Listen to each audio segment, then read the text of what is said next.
Kashmir conflict, a territorial dispute between India and Pakistan, has left a trail of human rights violations and suffering in its wake for nearly 7 decades.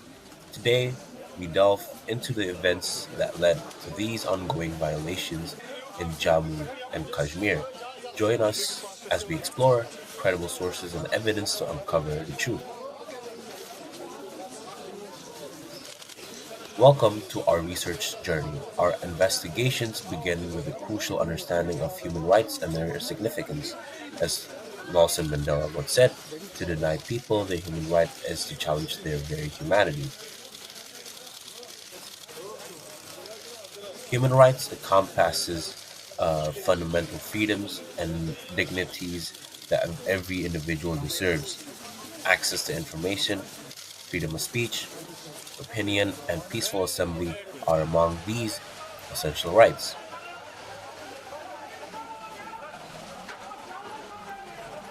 The Kashmir conflict originated in 1947 when the India subcontinent was divided, leading to an attack on both Pakistan and India. The region of Jammu and Kashmir became a focal point, with its ruler initially choosing to remain independent.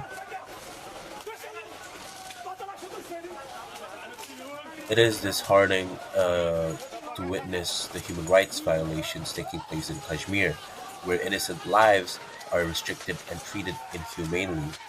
Everyone deserves the right to live freely, without fear of violence, such as ideals have motivated numerous academics to study the Kashmir conflict and its human rights abuses. However, while studies have shed light on human rights violations in Jammu and Kashmir, few have explored the specific events that led to these violence. Today, we aim to address this research gap by examining credible sources and evidence to unravel the sequence of events that caused human rights violation in Kashmir. The report of physical violations are deeply distressing. Individuals of all ages, from young boys to adults, have become victims of brutal acts committed by government forces and militants. These violations including including terrorization, house damage, forced labor, targeted killings, kidnapping, rapes, gang rapes, and interrogation.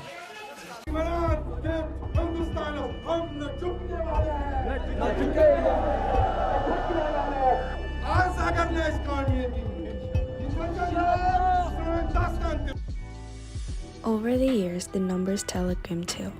Thousands of lives lost, disappearances, imprisonments, widowed women, survivors of sexual violence, and countless of orphaned children.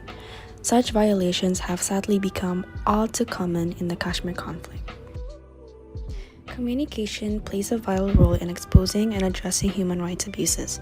However, the government has restricted communication in Jammu and Kashmir, effectively limiting the flow of information and media coverage. This restrictions aims to hide the truth from the international community. There has been no major law and order situation reported from across the valley. Life is slowly returning to normal. And situation is returning back slowly to the normal.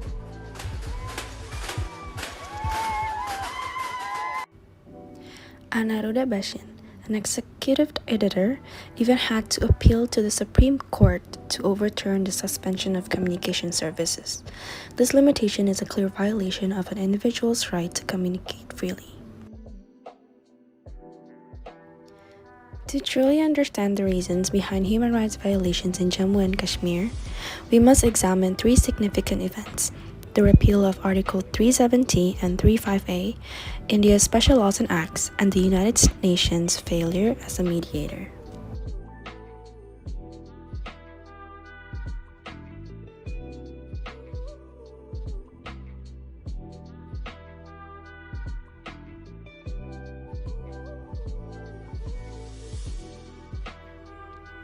The removal of Article 370 and 35A had a significant impact on human rights violations.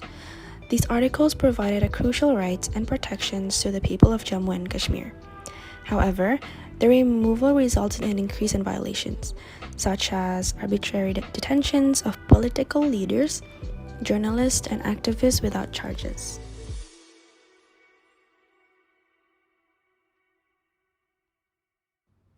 Furthermore, laws and acts implemented by India have contributed to the escalation of human rights abuses. The Public Safety Act, for instance, allows detentions without trial for up to 2 years, violating Article 9 of the Universal Declaration of Human Rights. These laws grant special forces and government officials the power to commit further violations with impunity.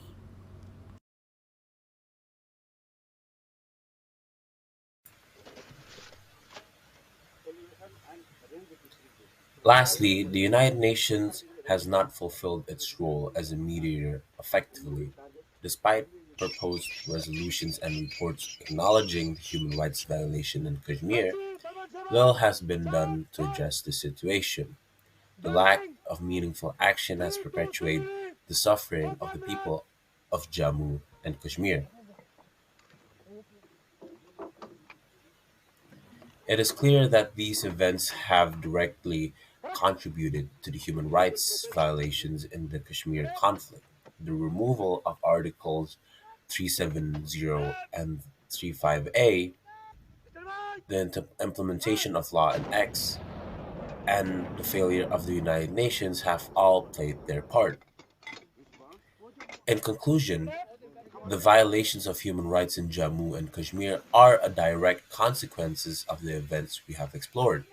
The removal of Articles 370 and 35A has stripped away the identity and rights of the people. India's laws and acts have further enabled violations, while the United Nations' failure as a mediator has perpetuated the suffering. The path to justice and peace in Kashmir lies in recognizing and addressing these events. The international community, including the United Nations, must intensify efforts to resolve the conflict and protect the human rights of the people of Jammu and Kashmir.